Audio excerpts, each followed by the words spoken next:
नमस्कार, स्वागत बाटे आप सबका हमारा यूट्यूब चैनल रितेश राउत में। तो है जी फिलहाल हम सुबह के आई थिंक 7 बजे तो छत पे बैठ देख सकते आसपास का नज़ारा काफ़ी खूबसूरत।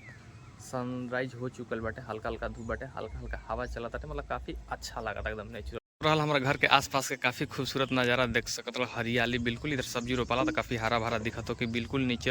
तो हे गाइस अभी फिलहाल हम जाता नहीं अपन पेड़ पे से आम तोड़े खातिर, तलेस को चला जा रहल बोड़ा, यही बोड़ा में आम आई तोड़ करके तलेस को। तो हे गाइस फाइनली हम आम के पेड़ लगे आ गइल बानी, देख सकत ई रहल हमार आम। तो तू लोग के देखावत तनी, ई रहल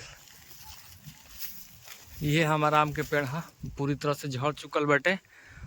ई आम के ऐसा खासियत बा ना कि ई आम बहुत एगो तो कुछ तो प्रकृति मार लेलस, आंधी तूफान जो बाटे उ मार लेलस, आ कुछ जियावा तो उ मार लेलस। पता चल अभी यदि ना कटबा, मतलब अभी अगर के ना झड़बा तो पता चल कि एको घर पहुँची उची नहीं, कैसे कि जो ब्रांच बना ये थोड़ा बहुत हिल ना तो बहुत ज़्यादा गिरेला।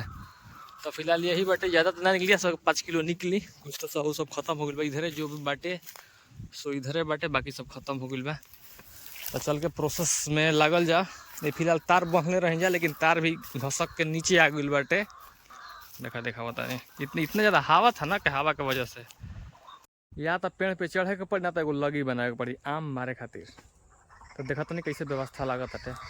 चल हमारा खेत के गेहूं जो बच गई हार्वेस्टर इधर बांस के वजह से इधर ना पाइल तो छूट गई, जरा जरूरत हो लेके जा सकत बाटे। यहाँ पर हमार गेहूं बटे, तार बांधल बा, काट एकरा के पहले खोलल जाओ। कहाँ बा एकर जड़ जड़ है यहाँ पर, बड़ा अच्छा तरह से बांधल गई बा। गाइस फाइनली तार तो खुल गई, एकरा के इधर साइड में कह दिहल जाओ। थोड़ा सा मशक्कत पड़ल, चल जब अब इधर चल जाओ खल्ला में। तो फिलहाल ही रहल एमें साथ कुछ लाग गई बड़ा सन, थोड़ा कुछ रोग लग गई, एकरा के इलाज करे के पड़ी, नहीं तो खत्म हो जाए पेड़।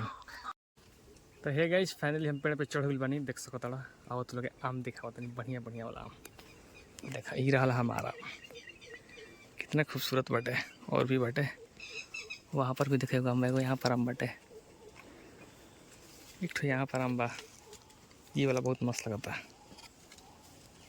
बहुत तरह बाटे। एक वहाँ पर भी बा, इधर भी आम बाटे, उधर भी आम बा।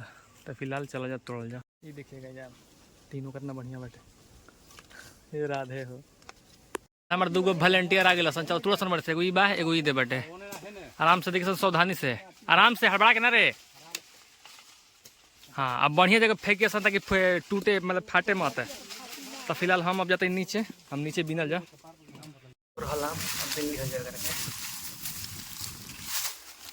बोरा, इधर लुकाइल बा मोबाइल बताओ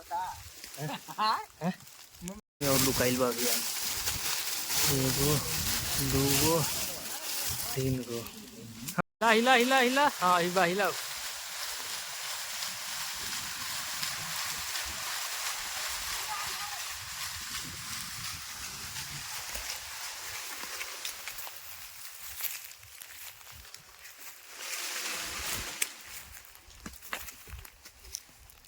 सबके डिस्ट्रीब्यूट हो गई, इतना आम निकल है।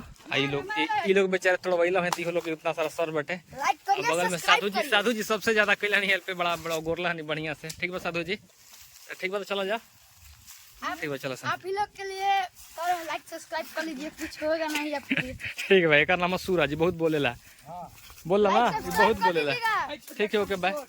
ये सब जना पास के गाँव के हमारे पड़ोसी गाँव के। फिलहाल ठीक है, चलो ओके बाय। अब नेक्स्ट साल फिर आम आई तो फिर भेंट होगी। तो फिलहाल हम ही अब जाता नहीं, अब चलो जाओ। इतना सारा आम निकल हटे, साइकिल पर लेकर के साइकिल पे बना गई बैठे। तो फिलहाल चलो जाओ।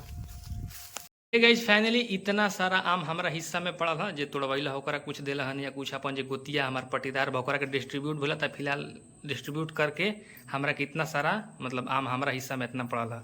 तो फिलहाल देखा कर का होता है, कुछ अचार डलाई, कुछ मतलब जो भी मतलब आम के जो यूज होला।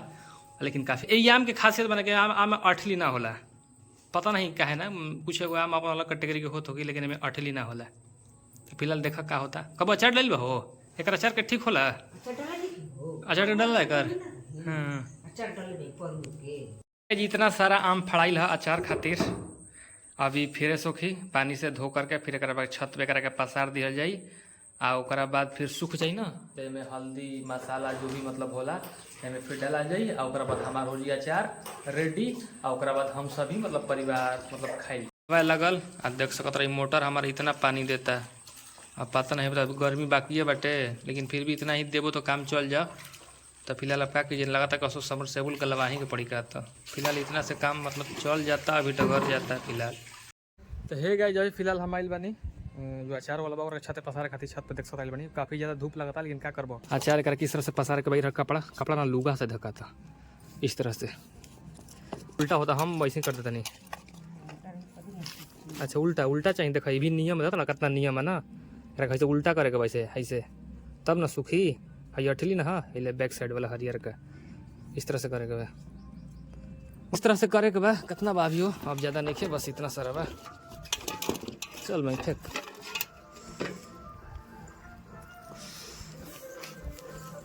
होता देखो थोड़ा हमारे थोड़ा सा गड़बड़ा जाता है बात को तो कभी नौ सीखिया हम बानी ना हमारा ये सब उतना नॉलेज बा नहीं बस ऐसी मम्मी करत रख के तो हम आगे नहीं मदद करवावे खातिर फिलहाल अब ठीक होता कुछ कोनो कोनो पलटल बा अब सही हो गई मम्मी चलो देख सकता गाइज इतना मस्त हो गई अभी सूखे था शाम तक सब के सामने था ना तक काल कुछ आज होखी आ कुछ काल होखी अब तुम लोग चचड़ ई रहा हमार चचड़ौरी जो हमने के पढ़ले रही तो अब टेस्ट कर जाओ देखल जाओ कि कैसन बा भी फिलहाल हो गई बा हो टाइट हो गई बा टाइट फिटिंग मस्त हो गई बा टेस्ट कर दें कैसन बाटे मतलब टाइट फिटिंग हो गई बा बढ़िया हो गई बा कर करता यानी काल बनी काल तो हे गए जब फिलहाल हम माइल बन देख सकता हमारा हाथ में मार चाहिए बाटे ये जो हमने के वो पसर रहे हैं ना तो में डाले खाली ताकि कोई के नज़र मत लगे गांव के अपन कल्चर सिस्टम बाटे ये चीज़ फॉलो करे के चाहिए। तो फिलहाल ये रहा अचार एक कहीं फेंक देवे के बा इस तरह से हे राधे हो गई बस हो गई। तो फिलहाल चला जाओ नीचे हमारा बुझेबे ना करला गाँव के अपन कल्चर सिस्टम बाटे सब लेकिन ये सब चीज़ हम ना मानी ला करे वाला तो किए ना कहाँ कर दी जब फिलहाल हम जाता नहीं कल दिल रही सरसों पेरा खाती कल ना परसों हाँ 2 दिन हो गई सब आज पेरा गल ती जाएगा बट हमारे गांव से लगभग 2 किलोमीटर दूर पड़ेला लालगंज हमने गाँव तो मिल बा नहीं तो हम उहें पेरवाला तो ले सको चला जाओ शाम के समय बैठे आई थिंक लगभग शाम के 5 बजे तक तो काफ़ी खूबसूरत नज़ारा होगी तो ले सको हल हमार साइकिल ये लालगंज है गाइज देख सको थोड़ा आरा रोड पे पड़ेला यहाँ पर भी छोटा मोटा दुकान लग गई बा फिलहाल अरे मर्द रस बा उधर लगाता है लगन कड़कस बकाता घोड़ा वाला रथ है दिखता यह मिल है एक अंदर मिल बा फिलहाल आवाज अब तो फिलहाल हमार मोटर साइड धरे होती फिलहाल इधर मोटरी बा हमार फिलहाल लेके चलो जाओ तेल निकल बस 3 kg साइकिल पे तेल बना गल तब चलो जाओ अपने घर की तरफ बस गिरे के ना चाहे तेल।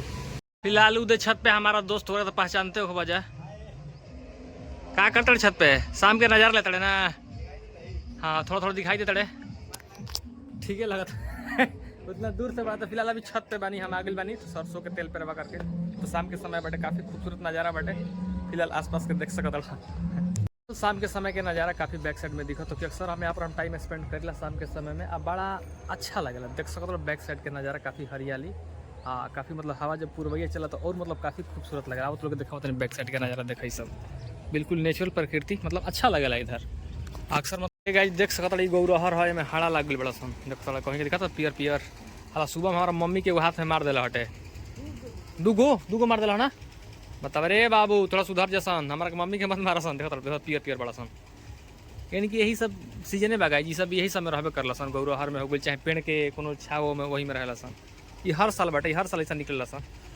फिलहाल बड़ा सन खोता होता तो हमारा दिक्कत नहीं है लेकिन उड़त हमारा दिक्कत है सर खोतवा कहाँ बाटे अच्छा खोता बाग गई नीचे ये प्रभु देखा नीचे ही बैठे देखा व्हाइट वाला वो व्हाइट वाला जो है ना व्हाइट वाला खोता हटे कहीं के बच के रहे पर क्या पता हमरो को मार दिया मुँह फूल हो जाए तो बहुत दिक्कत हो जाए अभी बहुत हमारा पूरी खाए के बैठे ऐसे बच के रहे पड़ी हाड़ा से लेकिन छाता खत्म करे खातिर पहले आदमी कपड़ा के रुई मतलब कपड़ा में लकड़ी में कपड़ा लगा करके उसमें आदमी किरासन तेल करके लुकारी लग पड़ा ऐसे था कि जड़ जाता रसन लेकिन ऐसा ना करे के चाहिए हर जीव के अपन जिए का अधिकार बाटे मामी कुछ मत करे कुछ ना करे सन बेचारा वो परमात्मा के वो भी ईश्वर के संतान हसन आ हमनियों के ईश्वर के संतान हनी जाए हमरा नहीं लागत कि कुछ बेचारा करे सन अपन आपरूपी हट जिया सन कुछ कम हो गई बड़ा सन अब कुछ हाँ अब एगो दूगो दिखाई देता सन फिलहाल हे गई तो आज गांव में हमारा 2 गो बारात आवता, एगो बारात गईल है। तो फिलहाल एगो तो बारात छूट गई, एगो पूरी तो छूट गई और 2 गो बाटे। तो वो में कोनो में एगो में इन्वाइट होखल जाई। हालांकि हम तो अब सरू आदमी बानी, कोनो एगो में न जाई। तो फिलहाल देखा शाम के समय मतलब एगो मोहल्ला में बाटे, एगो दूसरा के मोहल्ला में बाटे। तो जाहिर सी बात है मोहल्ला वाला में जाइए तो शाम के मतलब एगो बहुत बढ़िया ब्लॉग्स बनी विवाह वाला। तो आप सभी बने। तो हे गाइस फाइनली हम लोग एंड करता नहीं, आशा करता नहीं कि वीडियो हमारा अच्छा लगा होगी। तो जल्द ही नेक्स्ट वीडियो मिल जी, तब तक खुश रहिए, मस्त रहिए। आप सभी को हमारी तरफ से राधे राधे।